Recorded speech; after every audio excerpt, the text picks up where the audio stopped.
Hi everyone, I'm Karen Robinson from littlepaperparty.com. I'm an independent Stampin' Up! Demonstrator in Australia, and today I have the fourth project in my 12 Days of Christmas series to share with you, which are going to be these little treat holders, which I'm calling table treats. These are nice and small and perfect to pop on your table to add a little bit of decoration, a little bit of sparkle, and to pop some surprises inside. Okay, so let's get into it. The paper I'm using for these is the Poinsettia Place DSP, so I'm just checking, make sure I get the name right, which is in the current mini catalogue. So it's a 12 by 12 set, and size 12 by 12 inch size pieces. Learn how to talk. And you only need a 6 by 6 piece for each one of these, so that is perfect. If you do need to make a lot of something, you can get 48 of these from an entire pack of 12 by 12 paper, so that can go a long way, because I know at this time of year lots of groups are having their breakups, etc., and sometimes there's always someone who's asked if they could make a little something for the tables or a little thank you or whatever it is. So this is a good way to make your paper go really far, and I think that they look really pretty. So I'm using the Poinsettia Place DSP. You only need a 6 by 6 inch piece. I'm going to use this one, just hopefully so you can see some of the score lines a bit better. And very quickly, the dimensions, just so you got an idea. They're 5.5 long, so from end to end here, and 1 3/8 of an inch wide, but that's measuring just across here, not across this very wide part here, and then 1 3/8 of an inch the other way around. And they do stay closed by themselves, so these little extra score lines that we're going to add in is what's going to give it its nice fun little shape, and is also what is going to help it stay closed.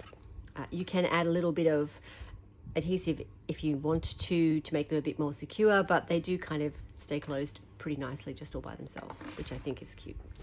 So I'm just going to grab the Simply Scored. So we've got quite a lot of scoring to do. You can do this on your trimmer if you have a scoring attachment as well, but I'm going to use the Simply Scored because it just keeps my paper snugly in one corner. I don't have to worry about holding it and it accidentally moving. So on one side, we are, if you do have a paper with an orientation, you may want to just check you have it going the right way first. None of the paper I'm using does, so I haven't actually figured that out myself, but just to have a little practice and see if it needs to actually be a certain way around first. So on one side, we're going to score it at 1/2 inch, 1 3/8 of an inch, 4 5/8 of an inch, and 5.5 inches. Oops, Daisy, get my thumb out of the way. Turn it 90 degrees, and then we're going to score it at 1 3/8 of an inch, 2 3/4, 4 1/8, 5.5. And now we're going to do some partial score lines. So I don't know how well you can see this. I might just grab a ruler to try and help. So here we have 1/2 inch score line, and then we've got one a little bit further down. So we're just going to this first score line, which is about here. So I can feel it on here, and I can kind of see it, but it's going to be about here. And we're just going to score down to the first score line. So we're going to score it at 5/8 of an inch, so just down to the first score line, and then 3 3/8 of an inch.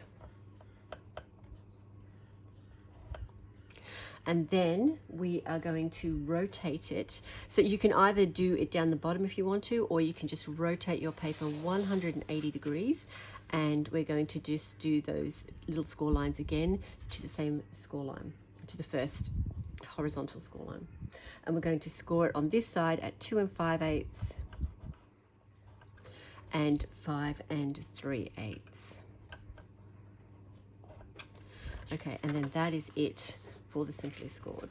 So I'll pop that out of the way. What I might do is I'm going to quickly fold and burnish all my score lines to make them a bit easier to see, and I might even add just a couple of pen lines to them as well, so you can see them better.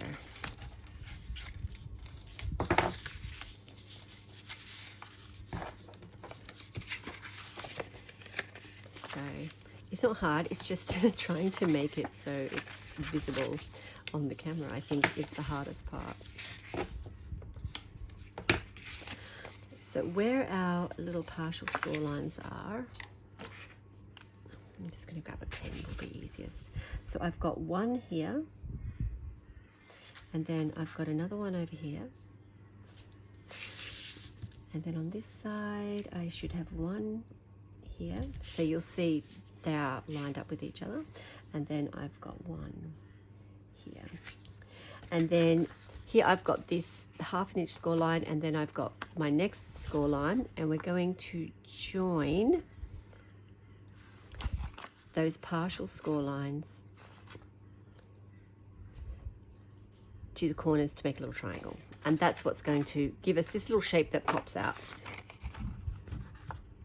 So I'm just going to add the dots, so hopefully you can see it a little bit better on the camera. I really won't know what it looks like until after I've finished recording, but I know it's a little bit difficult for me to see now with all the lights that I have. So hopefully that makes it a bit easier for you to see. So grab your scoring tool and a ruler, and we're just going to join up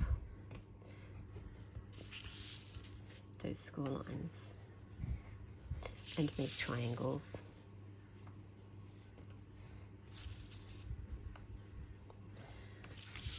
And then the other side. So I have like a little template I'll show you in a minute, which is just on white, which is much easier to see.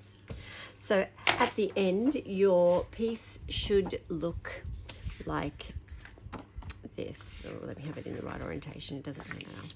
So the triangles that we have are here and here, and then this is all the rest of the score lines as well. So the orientation, the side that has just the 1/2 inch score line, that's the bit we're going to join up. So I'll do that now. So on this one, that's this one. This is just a full end. So this is the bit that's actually going to join our little box up, our little container up. I did use an erasable pen, so I'm very quickly going to see if I can erase some of these. Oh, actually that worked pretty well, didn't it? This is a friction pen. I love my friction pens because we don't need to see those anymore. Okay, and then we're going to join up our box. I used some Terra tape. Just make sure I have the right side.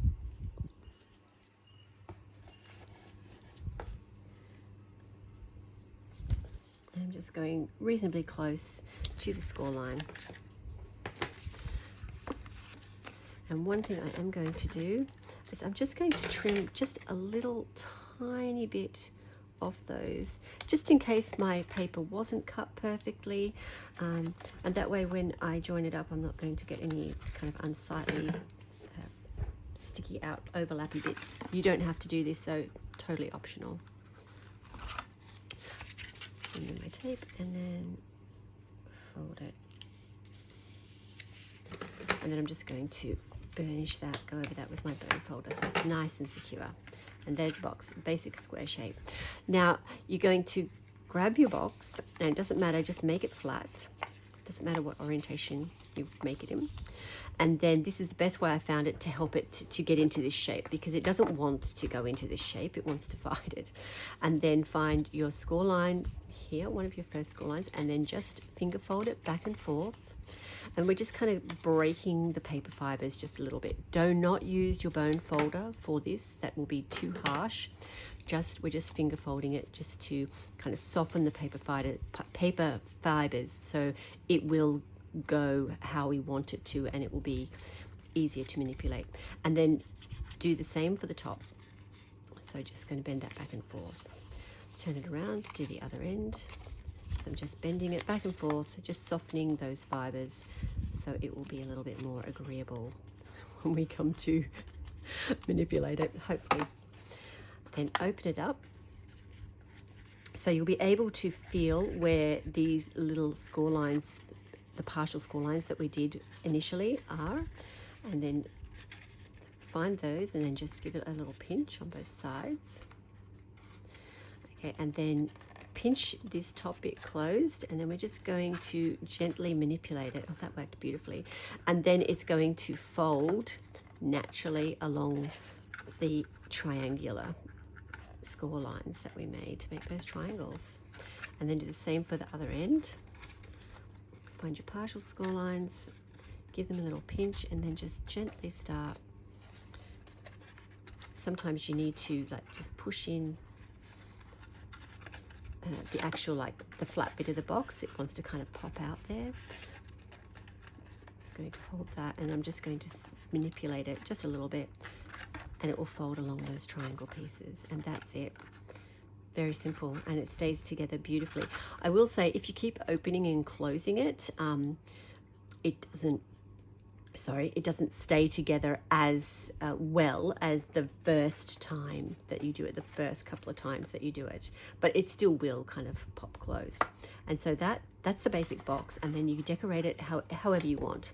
So I kept my decoration, I'm just going to open it up again so I can decorate it. I kept my decoration very simple because it's such a small item. And because I'm going to be making a few of these for our Christmas table, you know, I don't want something, I'm making a lot of things that is going to take a lot of time. All right, so to decorate it, I am going to fold it flat because that means I can just press down on it. So I know my seam here is at the back. So this is going to be, I want this to be the back of my box, the bottom of my box, which means this bit is going to be the top. The little bits that stick out are the sides, so that's going to be the top. I'm just going to fold it flat so I've got the top ready to go. So for the decoration, I just die cut. I did not do any stamping. You could definitely stamp and add things on there. And I've got all my little bits here. Just tip them out. And like I said, I just kept it really simple, so it'll come together quickly. So I used 2 die sets. I used the poinsettia dies, and so there are 2 of these like small little poinsettias that do have embossing as well, and I cut those out of real red. And then there's this lovely piece here that I cut out of vellum just to add a little bit of kind of softness, and I love how vellum looks. And then for the word, I used the word wishes dies, which is in the annual catalogue, and I used the word merry. The word Christmas is also in there, so you could do Merry Christmas if you wanted to. And to make this easier to put on, I used the adhesive sheets to turn it into a sticker. But if you have a Xyron machine, a Xyron sticker maker, you could do exactly the same thing after you die cut it, or you could just use a few little bits of glue. But I have the sticker sheets, and so I thought I should actually use them. The adhesive sheets, sorry, so I should use them. So I just used 1 of the vellum leafy bits, 2 flowers, and a word per thing. Oops, everything's slippery. So I'll just scooch these other ones out of the way, and we'll adhere this. So to pop the vellum on, because I'm hiding it behind my flowers, I just grab my glue dots, and I'm literally just going to put a glue dot in this kind of one that's right in the center there. And yeah, you're not going to see that. So I kind of figured out where I wanted my Merry. I wanted it as a little bit of an angle, and then I kind of just had a look and thought, oh, yep, I know I want some of that overlapping. So, and I want it pretty close, and then I just stuck that on. That's all I used to attach this little bit. Then I just removed the paper, the backing. With this, I would avoid putting your fingers all over the back if you can, because you don't want to lose any of the stickiness, like any kind of sticker. You don't want to touch all the stickiness. So I'm just being gentle because this is a cursive word that I don't damage anything. Glitter paper though is pretty robust, so yeah, it should be all right. Okay, I'm just using my you could use your take your pick tool. This is the old one that we had, this piercing tool, just to hold it so I'm not got finger all over it. And then I'll just pop that down and stick it in place. And then for my little poinsettias, my little baby poinsettias, I wanted to pop them up a little bit. Actually, yeah, I might do that first. So I wanted a little bit more sparkle. So I grabbed my rhinestones, and this is the old style. I still have some left. And I thought this would be a great opportunity to use the big ones. I very rarely use the big ones, and they fit perfectly, I think, in the centers of these. So I'm very happy to be using them up, because I always seem to have those ones left over. Then I turned them over and added a little black dimensional. I'm just using the mini dimensionals in the center.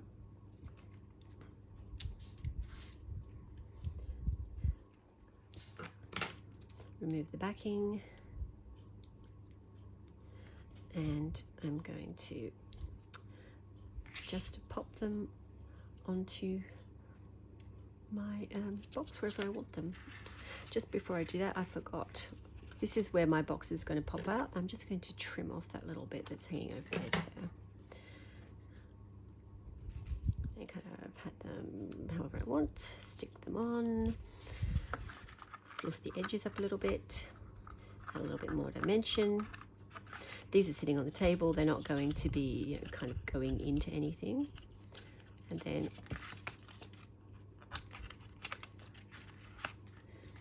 my box is ready to fill up, so I can close up one end again, put whatever I want in there, and then close it up, and it is ready to add to my table. And that's it. They're very, very simple. The hardest thing is just adding those couple of extra score lines, and it's just really seeing where to add them. That's probably the hardest thing I have to do. So some things that can fit in there is all kinds of little treats. I do have another thing in Australia. These are our $1 scratchies. So this will also fit in there nicely if you curl it up with a couple of little yummies, chocolate treats, lint balls. I'm not sure Ferrero Rochers will fit in there, but lint balls definitely would. I'm just having a look at my stash over here. Oh, my stash has been raided by people. But with a couple of little yummies, that would make a nice little treat at the table. And also these bickies that I have used in other treat holders that I've been making so far in this season, they do fit in there as well. I had to fold in the packaging quite a bit, but they will actually fit in there, so I was pretty impressed with that. So that is everything for this little treat holder. I think these are going to look lovely on the table. I have my place setting, and then I'll have these at the very top, and depending on what you put in them too, they can actually kind of sit up like this. Oh, that one sat up beautifully. So once they've got like a little bit of weight in them, they can sit up, and it looks really nice when you sit down and you kind of have that, the little Mary and that looking at you. It's nice. So that's everything for today. They don't use a lot of materials. They're actually pretty quick and easy to make. They do stay closed by themselves, which is nice. If you were going to transport them, you might want to add maybe just a glue dot to the ends. Would be a nice way to keep them together a bit more securely, but they will stay together just by themselves, and I think, yeah, they're really sweet. All right, well, that's everything for today, and I will see you next time with number 5. Okay, bye.